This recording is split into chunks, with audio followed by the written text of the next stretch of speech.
Hai hai hai, halo semua.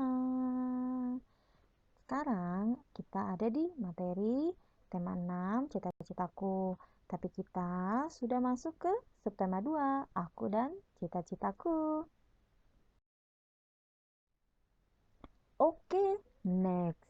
Nah, sebelum kita memasuki materi subtema 2, yuk kita ambil buku cetaknya lalu buka subtema 2 di pembelajaran 1. Oke, next. Nah, setelah membuka buku, kemudian kita juga harus tahu tujuan pembelajaran subtema 2 di pembelajaran 1 ini. Ada apa aja sih yang akan kita pelajari? Yang pertama adalah menjelaskan cara membuat puisi dengan benar. Nah, untuk membuat puisi ini kita akan melihat waktunya apakah cukup atau tidak. Yang kedua, kita akan membandingkan daur hidup binatang. Yang ketiga, kita akan membandingkan siklus hidup makhluk hidup yang berbeda. Seperti apa? Oke. Oke, next. Nah, di sini kita akan membaca salah satu figur pekerjaan, yaitu salah satu cita-cita yang mungkin sebagian besar orang sekarang bekerja di bidang ini, yaitu guru. Nah, di sini ada kisah seorang guru yang mengajar anak berkebutuhan khusus. Seperti apa ceritanya? Yuk kita baca bersama-sama.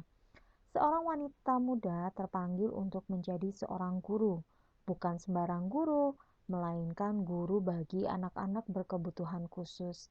Semuanya berawal dari kepeduliannya terhadap kurangnya pendidikan yang sesuai bagi anak-anak berkebutuhan khusus di Indonesia yang sesuai. Sangita Lahman, nama wanita muda itu. Ia adalah seorang dokter yang beralih profesi menjadi seorang guru anak-anak prasekolah. Pada awalnya, ia mengajar anak-anak prasekolah untuk mengisi waktu luangnya. Akan tetapi, lama-kelamaan ia mencintai kegiatannya itu. Baginya, mengajar anak-anak prasekolah membantunya mengerti tumbuh kembang anak yang akan mempengaruhi saat mereka dewasa kelak. Pada saat mengajar anak-anak prasekolah, ia menemui beberapa siswanya yang berkebutuhan khusus, seperti anak yang menderita autis atau kesulitan belajar lainnya. Anak-anak ini memerlukan cara pengajaran dan bimbingan yang khusus, yang berbeda dengan anak-anak yang tidak berkebutuhan khusus. Ia melihat saat itu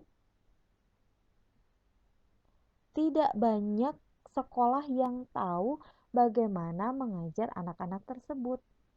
Sangita kemudian memutuskan untuk menimba ilmu dan keterampilan yang membantunya untuk memahami anak-anak tersebut. Dengan demikian, ia dapat menjadi guru yang baik bagi anak-anak tersebut. Nah, dari cerita ini, betapa hebatnya Ibu Sangita karena dia mau beralih profesi dari dokter menjadi seorang guru. Sama-sama membantu orang lain, tetapi mungkin hatinya tergerak lebih kepada pendidikan anak-anak yang berkebutuhan khusus karena bisa kalian bayangkan kalau kalian dari kecil belajar dengan baik, sudah dewasa menjadi orang yang pintar dan juga dapat bekerja dengan baik dan bertanggung jawab. Sedangkan anak yang berkebutuhan khusus yang tidak bisa belajar dengan baik harus dibimbing secara khusus supaya dapat hidup normal dengan orang lain sampai kepada mereka sudah dewasa. Oke, next. Nah, sekarang waktunya kita mencatat. Nah, di kali ini kalian harus mencatat di buku catatan. Kalian bisa menuliskan secara pelan-pelan. Bisa juga video ini di-pause dulu supaya kalian bisa mencatat di buku catatan. Jangan lupa perhatikan huruf besar, tanda baca, ya. Oke, next. Nah, sekarang ini ada puisi sebenarnya. Nah, dalam puisi ini kalian bisa membaca, di sini judulnya adalah Cita-citaku. Nah, setelah kalian membaca, kira-kira profesinya yang menjadi seorang dokter ini ngapain aja? Kegiatan sehari-harinya seperti apa? Nah, kalian bisa menggambarkan sosok dokter ini menurut imajinasi kalian dan gambarkan sesuai yang mewakili isi puisi. Ya, nah ini sebagai nilai keterampilan buat kalian. Kerjakan di buku latihan tematik. Jangan lupa dilaporkan ya tugasnya.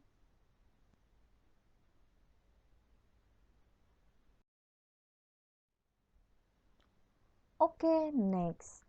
Tadi kita sudah belajar tentang puisi. Nah, sekarang kita akan mulai mempelajari tentang daur hidup hewan. Nah, kita akan baca dulu yuk.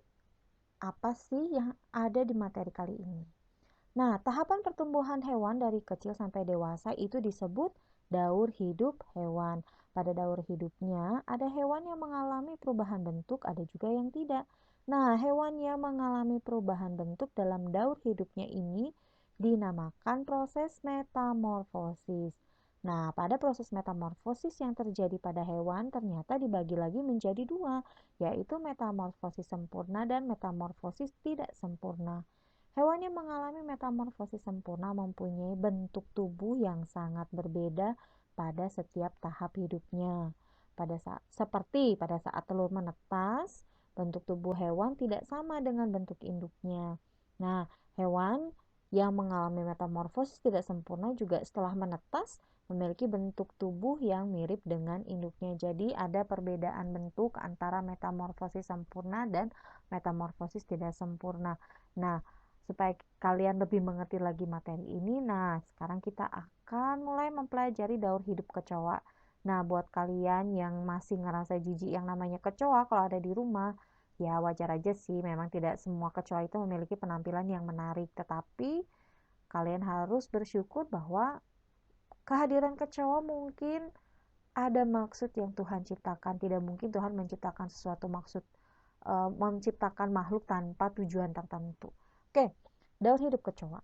Kecoa merupakan salah satu serangga yang juga berkembang biak dengan cara bertelur. Setelah beberapa lama, telur kecoa ini akan berubah menjadi kecoa muda yang disebut nimfa. Nah, bentuk nimfa ini sebenarnya mirip dengan kecoa dewasa, hanya warna kulitnya yang berbeda dan juga mungkin lebih kecil. Nah, nimfa beberapa kali mengalami pergantian kulit sampai ia menjadi kecoa dewasa. Nah, kalau kalian lihat, itu mulai dari telur, kemudian dari kecoa yang ukurannya kecil sampai kecoa yang ukurannya besar, itu hampir memiliki tubuh yang hampir mirip, hanya mungkin perbedaan di letak besar dan kecilnya. Oke, next. Nah, tadi kita sudah membaca daur hidup kecoa, sekarang daur hidup katak dan daur hidup capung. Nah, kalian masing-masing menggambarkan daur hidup kecoa, katak, dan capung di buku catatannya.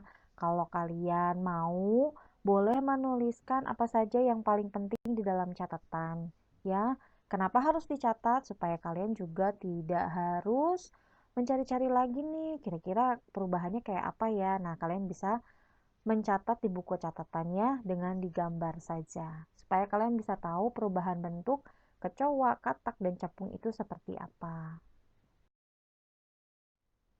Oke, next. Nah, sekarang kita akan mengerjakan latihan. Latihannya ini juga masih berbentuk keterampilan menggambar lagi.